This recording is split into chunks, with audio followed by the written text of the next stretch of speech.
The story of the American Revolution is often told through the lens of generals and gentlemen: George Washington crossing the Delaware, Thomas Jefferson drafting the Declaration of Independence, Benjamin Franklin charming foreign courts with his wit. But beneath these iconic images lies a deeper truth, a whispering current of voices that time tried to silence. These were the voices of those who lived the revolution without commanding armies or signing documents. Enslaved people yearning for freedom, women organizing resistance in kitchens and parlors, poor farmers who fought with muskets they barely knew how to use. They were the quiet architects of independence, and their stories are no less vital to the making of a nation. In her book, Founding Mothers, Cokie Roberts reminds us that, while the men were off founding a nation, the women left behind were making sure it didn't fall apart. Women like Abigail Adams, who famously wrote to her husband, "Remember the ladies," were not passive observers of history. They were letter writers, fundraisers, strategists, and even spies. Some, like Deborah Sampson, disguised themselves as men to fight on the front lines. Others ran farms, raised children, and managed households under the threat of invasion and scarcity. Their resilience was not a side note to the revolution, it was its foundation. Then there were the enslaved people, caught in the cruel paradox of a nation crying for liberty while denying it to millions. According to A People's History of the United States by Howard Zinn, more than 5,000 black men fought in the Continental Army. Many of them promised freedom that was never delivered. One such figure was Peter Salem, a former slave who became a hero at the Battle of Bunker Hill. His bravery was praised, his contribution essential, yet his name is barely mentioned in school books. These men believed in the ideals of liberty so deeply that they were willing to die for a country that did not yet see them as human. Zinn writes, "The history of any country, presented as the history of a family, conceals fierce conflicts of interest between conquerors and conquered. That conflict was at the heart of the revolution, where the ideals of freedom and justice clashed violently with the realities of inequality and exclusion. For every Thomas Paine writing common sense, there was a working-class reader in a tavern or public square, clutching the pamphlet and daring to dream of a different life." These ordinary citizens became the pulse of revolution, marching, rioting, and resisting not just the British, but the elites of their own colonies who had long kept them voiceless. One of the most overlooked groups in this historical upheaval were the Native Americans, who watched the revolution unfold with growing dread. While some tribes allied with the British in hopes of protecting their lands, others were drawn into the fight on both sides. But in the end, almost all indigenous people paid the price for a new nation's expansionist dreams. As the war ended, treaties were broken, territories stolen, and cultures nearly extinguished. The silence that followed was not due to absence, but to deliberate erasure. Even the working poor, white and black, played an indispensable role. The militia were not professional soldiers. They were farmers, blacksmiths, apprentices. They left their homes not out of a desire for glory, but because of a deep sense that something fundamental was being born, and that they could not stand idle while it happened. The revolution wasn't only fought on battlefields. It was carried in breadlines, in whispers exchanged at night, in fingers stained with ink and dirt and blood. We often hear about the Continental Congress, but less about the committees of correspondence, led by average townspeople who organized boycotts, spread news, and built the backbone of colonial resistance. These were not men with titles. They were school teachers, printers, and midwives. They understood that words could be weapons, that communication could be rebellion, and that even the smallest acts could ripple outward into revolution. The true heart of the American Revolution wasn't simply in its declarations. It was in the sacrifices of people whose names we don't remember, but whose lives carried the weight of a nation's birth. Their voices weren't recorded in official documents or immortalized in portraits, but they echo still in dusty letters, oral histories, and the quiet understanding that no nation is made by a few. It is built by the many, by the forgotten, the overlooked, the silenced. In honoring these voices, we not only recover lost stories, we reclaim a fuller, more honest picture of what it means to belong to a homeland. As Cokie Roberts wrote, "The women and men who sustained the American Revolution may not have made history the way we were taught, but they made the history we live with. And that history is richer, deeper, and more powerful than we ever imagined." At the heart of the American founding lies a contradiction so deep, it still reverberates through the nation's soul. A country proclaiming liberty while shackling millions in chains. The Declaration of Independence declared that all men are created equal.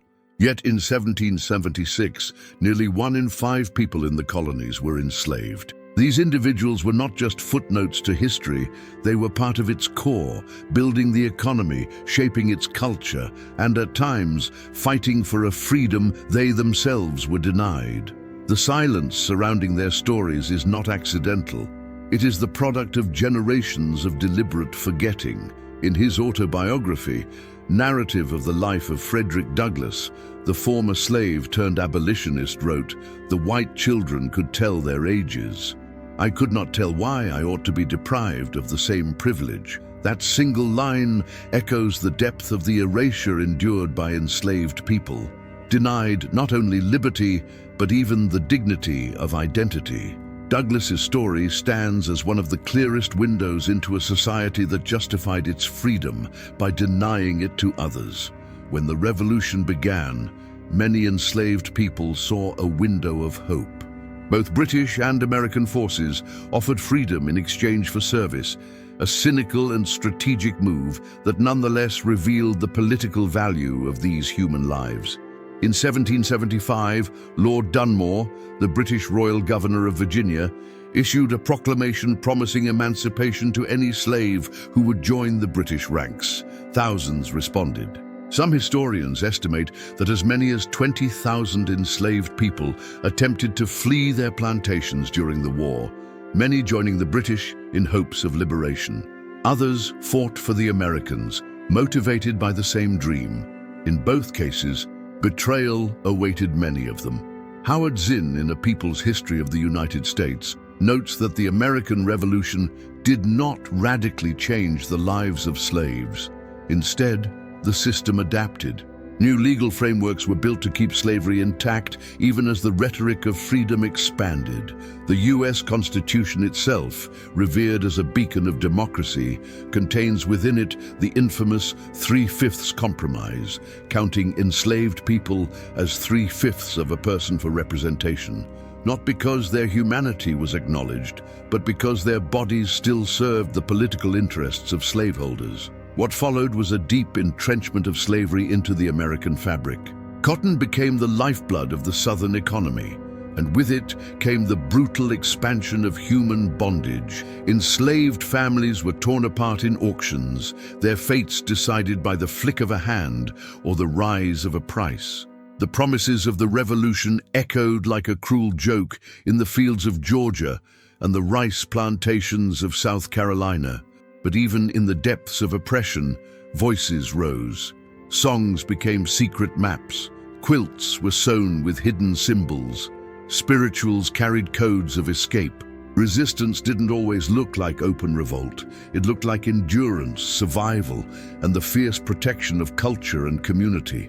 From Nat Turner to Harriet Tubman, the enslaved refused to be silent. They wrote their own history, one not of chains, but of fire. Michelle Alexander, in her groundbreaking book The New Jim Crow, connects that legacy of slavery to the modern era. She writes, "We have not ended racial caste in America. We have merely redesigned it. The prison industrial complex, voter suppression, and systemic inequality are not new. They are mutations of an old disease. The echoes of slavery did not fade. They transformed into new forms of control."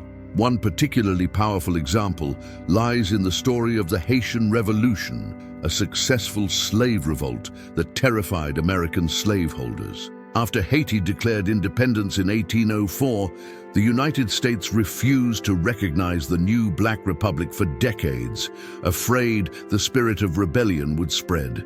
And it did. In whispers, in secret meetings, in stories passed from one generation to the next. The fear of freedom was stronger among the powerful than the desire for justice. It's important to remember that not all white Americans were complicit. There were abolitionists who risked everything, like William Lloyd Garrison, who once said, "I will be as harsh as truth and as uncompromising as justice." But these voices were often silenced or drowned out by the economic and political machinery that depended on slavery's endurance. To reckon with this history is not to dwell in shame, but to see clearly. As Frederick Douglass wrote, "It is easier to build strong children than to repair broken men." Recognizing the truth allows us to build a future rooted in honesty rather than myth. The United States was not just founded on ideals, it was founded on contradictions. The promise of freedom was real, but unevenly delivered. The chains of slavery were real, but so were the voices that shattered them. From plantation fields to presidential debates, the legacy of those enslaved continues to shape the homeland. Their labor built its buildings, their songs enriched its soul. Their blood watered its soil. And though many of their names are lost, their echoes remain in every cry for justice, in every movement that demands equality. These are the voices time couldn't silence because they never stopped speaking. Long before the United States declared independence, before the Constitution was inked or the Liberty Bell was rung, the land pulsed with the life of Native American nations. Complex societies with languages, governments, spiritual traditions, and trade networks that stretched across the continent. When colonists spoke of a new world, they ignored a truth that Native people had known for thousands of years. This land was not empty, it was home. Yet as America was born, these original inhabitants found themselves erased from its story. Their voices were not included in the Declaration of Independence. Their futures were not protected by the Bill of Rights. Instead, they were treated as obstacles to expansion, barriers to be removed, voices to be silenced. In Bury My Heart at Wounded Knee, D. Brown writes, "The Indians were not wanted as fellow citizens. They were not wanted as laborers or even as human beings. They were in the way and had to be moved." This brutal honesty reveals the core of early American policy: manifest destiny, cloaked in the language of civilization, conquest justified as progress. During the Revolutionary War, many native tribes were caught in an impossible position. They were forced to choose between the British, who promised to limit colonial expansion into native lands, and the Americans, whose hunger for territory was insatiable. Some tribes, like the Iroquois Confederacy, were torn apart by these conflicting alliances. Families fought on opposite sides, villages were burned, and when the war ended, Native people found themselves betrayed no matter which side they had supported. What followed was not peace, but policy-driven genocide. The new American government, seeking land for its growing population, pushed westward with violent force.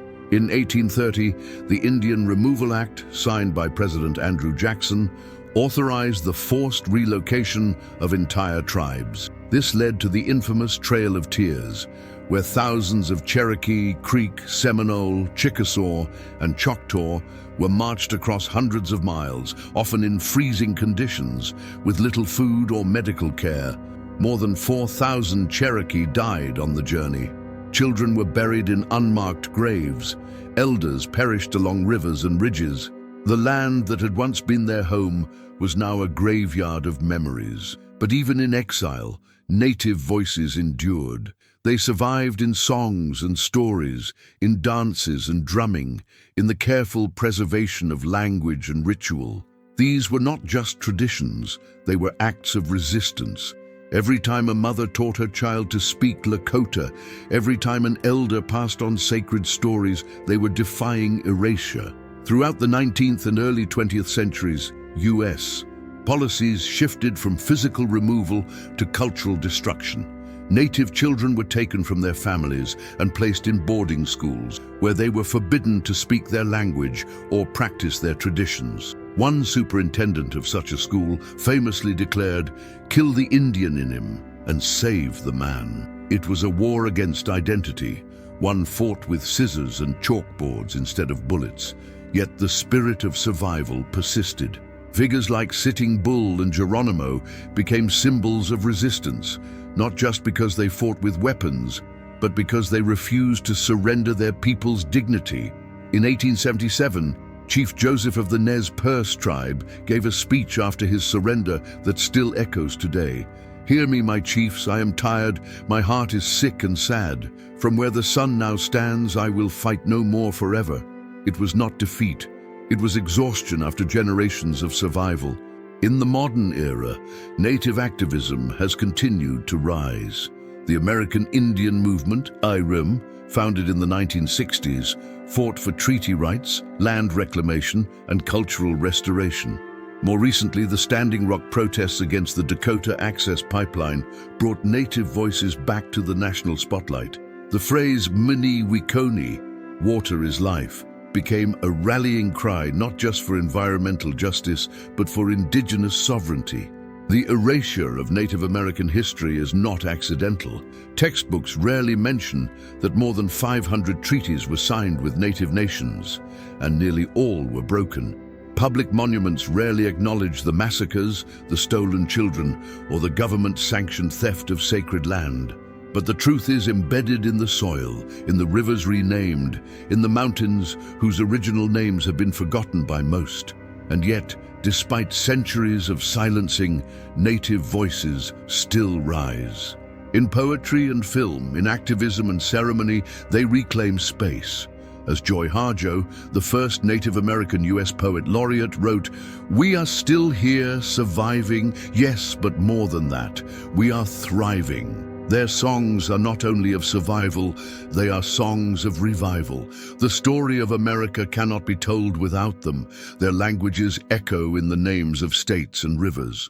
Their philosophy of living in harmony with the earth stands in contrast to the extractive mindset that dominates American industry. Their resilience reminds us that history is not just what is written. It is what is remembered, what is honored, and what refuses to be erased. In the silence of the history books, listen closely. The songs are still there, the drums still beat, the voices still speak, because they always did.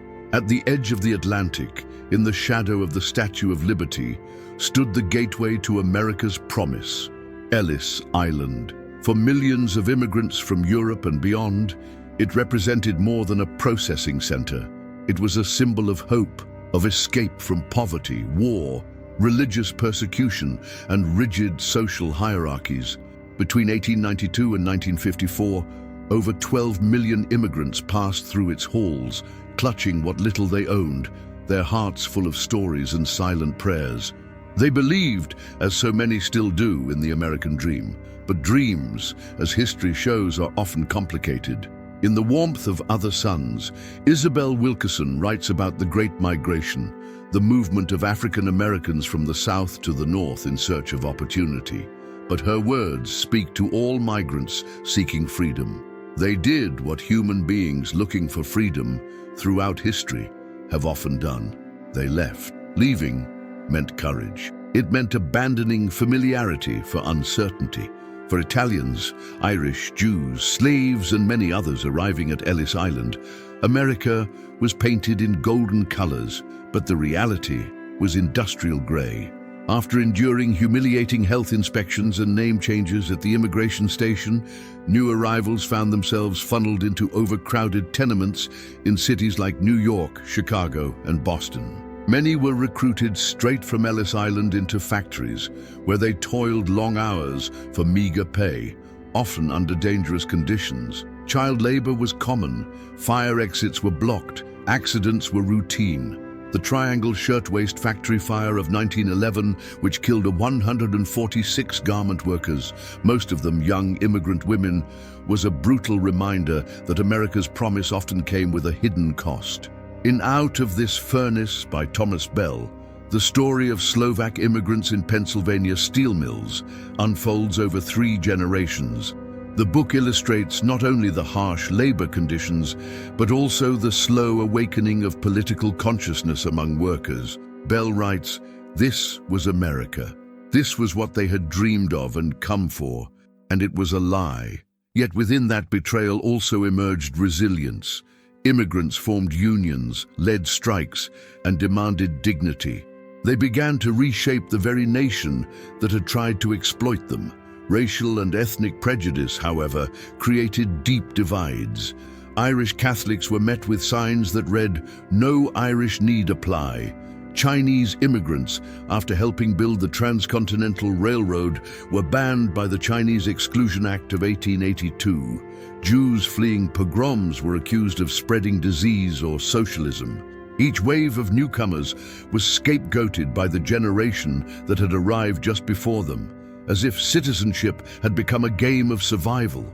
Still, despite discrimination and hardship, immigrants created thriving communities. They built churches, schools, businesses. They organized cultural festivals and printed newspapers in their native languages. Little Italy, Chinatown, the Lower East Side, these weren't just neighborhoods. They were lifelines, pockets of identity in a world that demanded assimilation. But assimilation often came at the cost of erasure.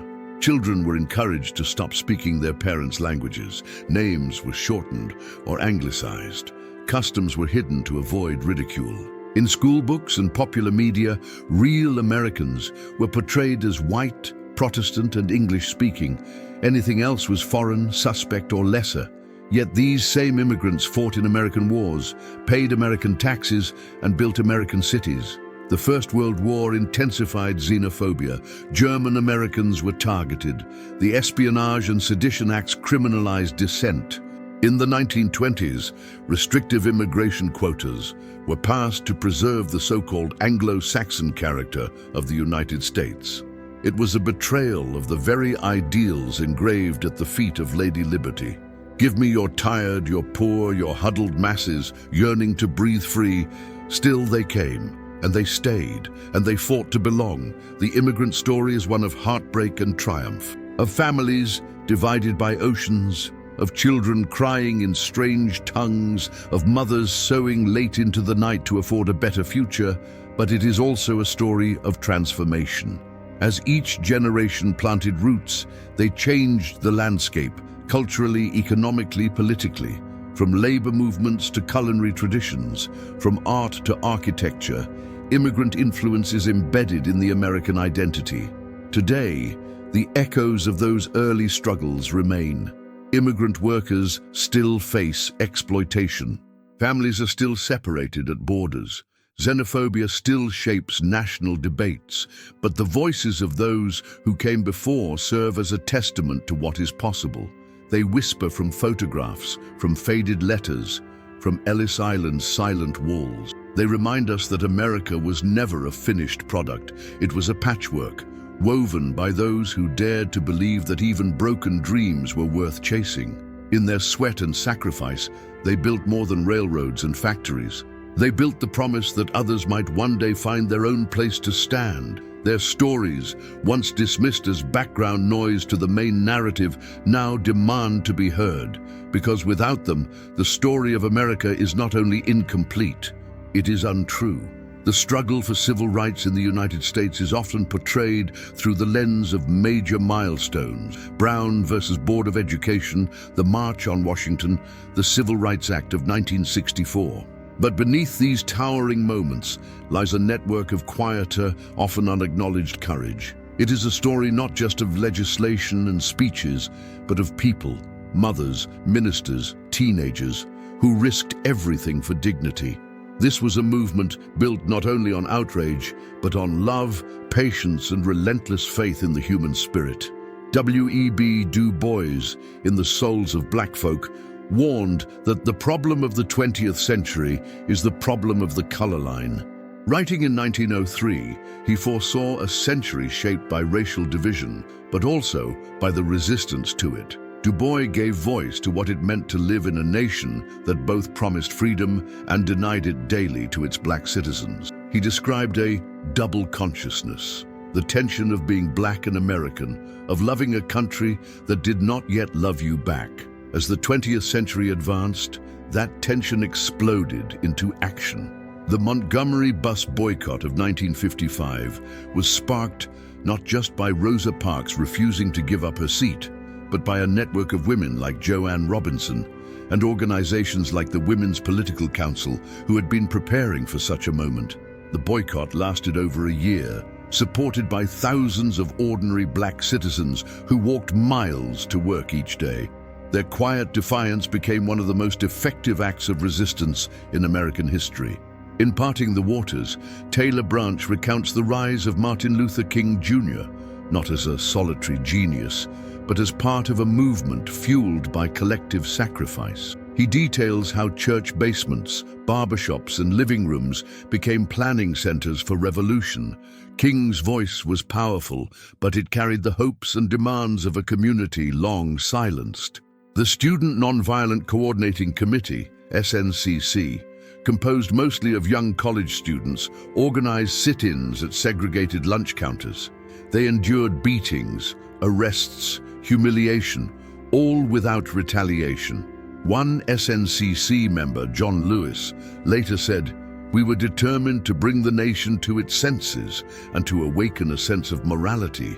Their moral clarity pierced through national apathy, forcing America to see itself clearly. Freedom Riders challenged segregation by riding interstate buses into the Deep South. Many were white allies, brutally beaten alongside black riders. Their buses were firebombed, their bodies dragged from seats, but they kept going. Their courage drew the eyes of the world, revealing the violence hiding beneath Jim Crow's surface. Civil rights workers like Viola Liuzzo and James Reeb, both white, were murdered for standing with black communities. Medgar Evers, a World War II veteran, was assassinated in his own driveway.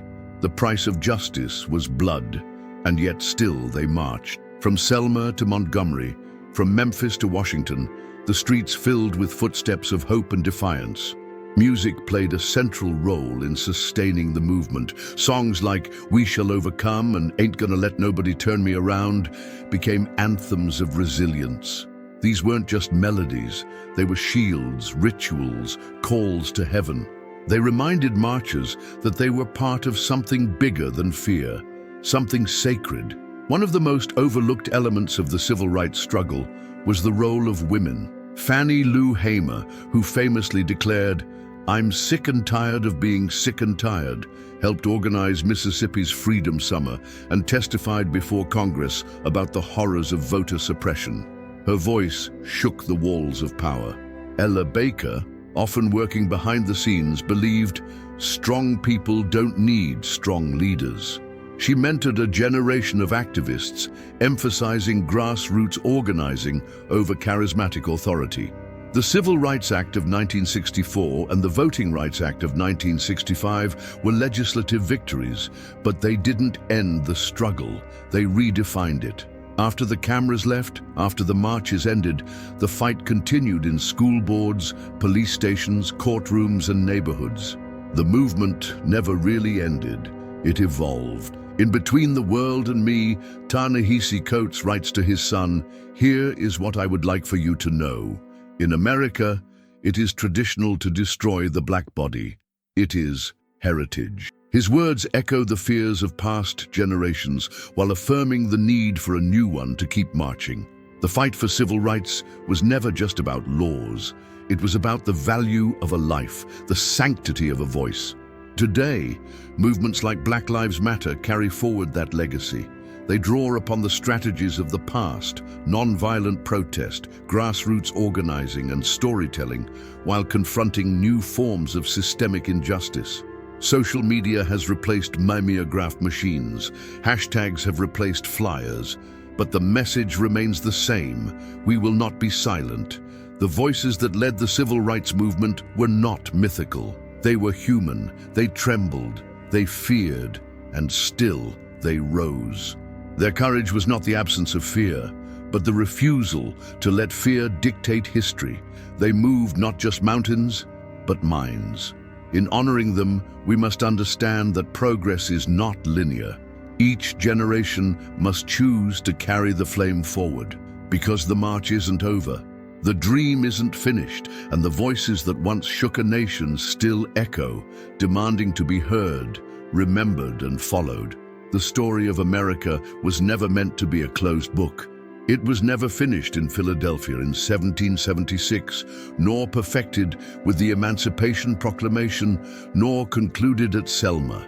It is a living, breathing story, written not just by politicians or presidents, but by ordinary people who choose to speak up, stand up, and light the path forward. Today, in the 21st century, the fire that once burned in abolitionists, suffragettes, freedom riders, and factory workers still burns in classrooms, on protest lines, in courtrooms, and online feeds. These are the voices that time could not silence, because they are writing tomorrow's history right now.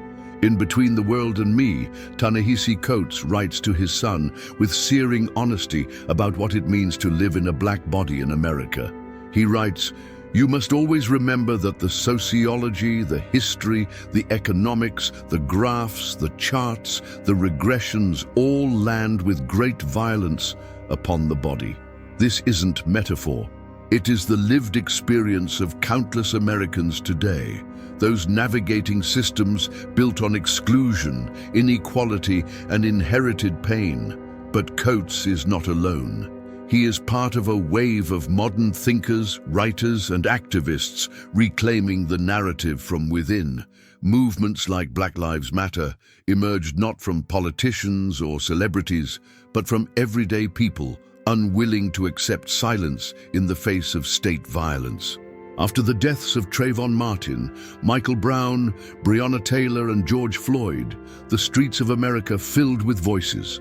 Some chanted, some cried, some simply held signs that said, "I am human." These modern-day protesters are descendants, spiritually and ideologically, of the very people who sat at segregated lunch counters, who crossed bridges under threat, who refused to give up their bus seats. Social media has changed the landscape of activism. Platforms like Twitter, TikTok, and Instagram have given rise to digital organizers, young, passionate, often marginalized voices who educate millions, amplify injustice, and organize mass movements from their phones. Hashtags like #TanningMeToo and No Ban No Wall and Say Their Names are not just trending phrases. They are digital echoes of voices that refuse to be drowned. But resistance doesn't only happen in protests. It happens in classrooms where teachers refuse to whitewash history. It happens in courtrooms where public defenders fight for the voiceless. It happens in songs and films that dare to tell uncomfortable truths. In We Were 8 Years in Power, Coates examines how Barack Obama's presidency both symbolized racial progress and revealed deep-seated backlash. The fire of history, he argues, is always smoldering, ready to flare with each injustice, each betrayal of the national promise. Young indigenous activists have risen to protect sacred lands, water sources, and tribal sovereignty. The fight against the Dakota Access Pipeline at Standing Rock brought together thousands, uniting tribes in one of the largest native-led movements in modern history. Emni Wikoni, Water is Life, wasn't just a protest chant. It was a worldview, a cry for survival, and a reminder that America's first peoples are still here, still resisting. Latino communities continue to challenge immigration policies that separate families and detain children. Asian Americans speak out against rising hate crimes and xenophobia. LGBTQ+ youth fight for the right to exist freely and safely. Muslim Americans resist surveillance and stigma. The voices are diverse, but the fire is one, a demand to be seen, to be heard, to be remembered. In these struggles there is exhaustion, but also endurance. Like those before them, today's voices carry the weight of hope. They know the path is long, they know progress is fragile, but still they speak, still they sing, still they march. History books are slow to catch up. Too often they omit the present, pretending that justice was won long ago. But history doesn't live on a shelf. It lives in motion. It lives in every choice to challenge oppression, every refusal to accept silence. The fire of history is not passed down through blood. It is passed down through action. A teacher who tells the truth about slavery, a mother who teaches her child to speak their ancestral language, a voter who stands in line for hours because the system makes it harder for them to cast a ballot. These are the new chapters. And while the names of today's changemakers may not yet be etched into monuments, their impact is already shaping the nation's soul. In time, they will be studied, quoted, remembered, but for now, they are simply living, burning, building. My homeland, my story. Voices time couldn't silence is not just a reflection on the past. It is a declaration of the present. It is a recognition that the fight for justice, equality, and belonging is ongoing. That history does not belong to the victors alone. It belongs to the brave, the persistent, the unheard. As long as injustice exists, there will be voices, and as long as those voices rise, however softly, however boldly, the story of America continues. The fire still burns. If this story moved you, don't forget to like, share, and subscribe for more powerful journeys through history that give voice to the unheard. Hit the notification bell so you never miss a chapter of the stories shaping our world today. Join the conversation in the comments, share your thoughts, your own family stories, or who you want us to cover next. Together, we keep these voices alive. This is your community, your story, and your chance to be part of something bigger. See you in the next video.